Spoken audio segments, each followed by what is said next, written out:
Well, it is my pleasure to be standing outside the Royal Palace in Stockholm, Sweden, with Wilson Beaver, who serves as a senior policy advisor in the Allison Center for National Security at the Heritage Foundation Foreign Policy. Wilson, your specialties are NATO and also budgeting when it comes to defense, and we have a lot to talk about as we're standing here in Sweden. I want to start on that budgeting side. When it comes to NATO countries, who's spending the most on defense? So for now, by far, the biggest spender is Poland. Okay. But we've agreed over the past couple months to move to a new 5% spending goal for the entire alliance. This will constitute 3.5% of core defense spending, so the traditional definition, and also 1.5% of new infrastructure-related national security spending. Poland is, of course, near the top, so are the Baltic states, but there are some new members of NATO that are doing very well and really deserve significant praise from American conservatives who are looking at allies to do their fair share. Sweden is one of the top. They're going to 2.8% next year, which will make them one of the biggest spenders in the alliance. And this is really important as President Trump asks for our allies to do more.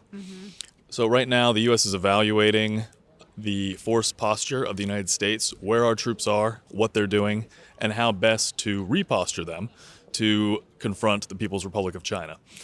So it's very likely that we're going to see a reduction of U.S. troops in Europe. It's not going to go to zero. There's still going to be troops here. We're still going to be contributing to the alliance. But there is probably going to be a reduction. And we're going to be moving forces and budget to the Indo-Pacific to focus on China instead. But we don't want there to be a security vacuum as that happens, right? So we're working closely with our allies, countries like Sweden, to ensure that any American capability that is reduced is replaced by a new European capability. That as we are able to do less here in Europe, the Europeans are doing more, taking more responsibility for their own security. Yeah. We're watching sort of the changing of the guard here at the Royal Palace happening behind us. Very cool. Well, Sweden is kind of the newest kid on the block, so to speak, with NATO, and yet they are so aggressively spending more and more on defense. What is it about Sweden that does kind of make them this powerhouse when it comes to defense? Why are they choosing to step up their game? Well, they've had to look after themselves for a long time. There hasn't been the American security umbrella for Sweden. During the Cold War, they were officially neutral. But they're right here in the Baltic. They were staring across at the Soviet Union, and so they took their defense very seriously. Throughout the Cold War, Sweden worried about the potential for aggression from the Soviet Union against Sweden. And so they had a very large and capable military that was capable of defending the islands in the Baltic, but also the Swedish mainland. And now, as a result of this, Sweden had to build up a defense industrial base of its own. So they have a very healthy industrial sector here that builds fighter jets and submarines for the Swedish military. Saab actually builds most of them. Wow. Most Americans would know it as a car company, Yeah. but here in Sweden it also builds attack submarines and fighter jets. Very cool. So then in comparison to some of its neighbors, I mean, is Sweden really encouraging those other countries that surround it to kind of follow in step and to invest just as much as they are? Are they, if you will, kind of leading the pack on this front? Well, in their neighborhood, they're in pretty good company. The other Scandinavian countries and the Baltic states are also responsible spenders that will reach the new 5% goal well ahead of time. Northern Europe in general, actually, Germany has come in for a lot of criticism over the years, but recently they're making major changes and spending a lot more as well, and expanding their military, both the total number of troops, the capabilities they're purchasing, and where they're postured as well to deter aggression. The problem is more in Southern Europe, Portugal, Italy, and worst of all, Spain. Spain has outright refused the new spending standard and been pretty rude to President Trump while doing it. The socialist prime minister has said that Spain is going to stay well below every other country in Europe and refuse to spend the new minimum. So they deserve a lot of criticism. Maybe the next trip is to Spain to have some hard conversations. It'll be a little less pleasant. Yeah, sure. Well, when it comes to the government here in Sweden, give us a little bit of a picture of the changes that have happened in recent years here in Sweden. And then I want to talk about the government's perspective on President Trump. But let's start with kind of the structure here and how we have seen a little bit of a shift in power in recent years. Sure. So Sweden got a new conservative government just a couple years ago. It's a coalition government, but both parties are very strongly invested in improving the security situation for Sweden. And one of that the factors involved there is what we've been talking about, making sure that Sweden can defend its territory and its sovereignty from aggression from abroad. But the new government is also very interested in fixing some internal security problems for Sweden. Sweden has seen large spikes in gang violence in recent decades. In some parts of Sweden, there are routine bombings. There are gang attacks and assassinations on rival groups. It's something that if an American isn't tracking this, you might be quite surprised, because we do think of Sweden as such a nice, safe country. But Yeah, look around, it's beautiful. and right here, it absolutely is. It is a beautiful, nice country. But unfortunately, there's some serious problems that the new government, the conservative government, is looking to address. A lot of these problems do stem from the results of mass migration.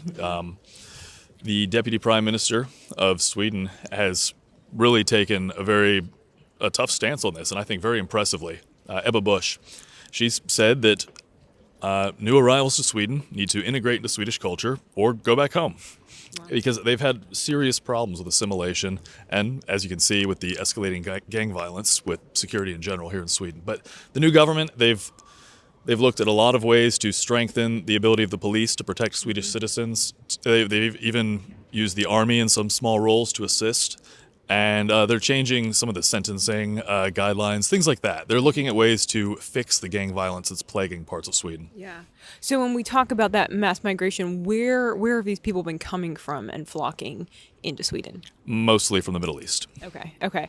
And I think you'd mentioned earlier it's about 20% of the population was not born here, right? If I remember right, about 20% of people living in Sweden were born abroad, Wow. which is a huge percentage.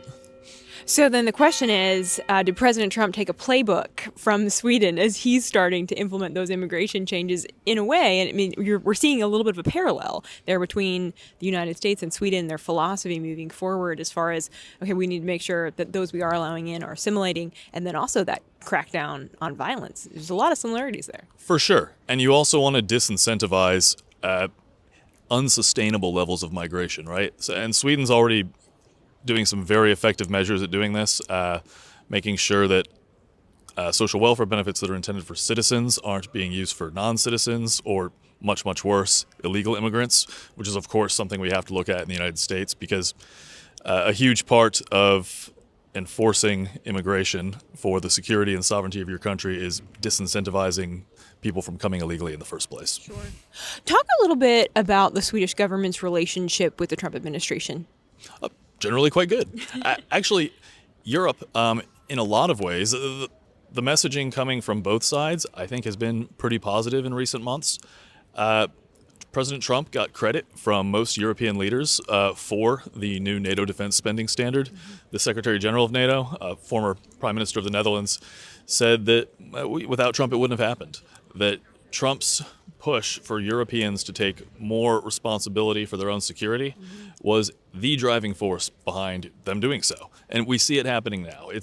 I know we've all heard the talk in the past, and there's probably still doubters out there, but I really do think it's happening. I think that Europeans are looking at a deteriorating security environment in there, near abroad, in their own countries and around the world, and they're thinking, we need to take more responsibility for our own security, and it's going to require defense resources for our governments. Yeah.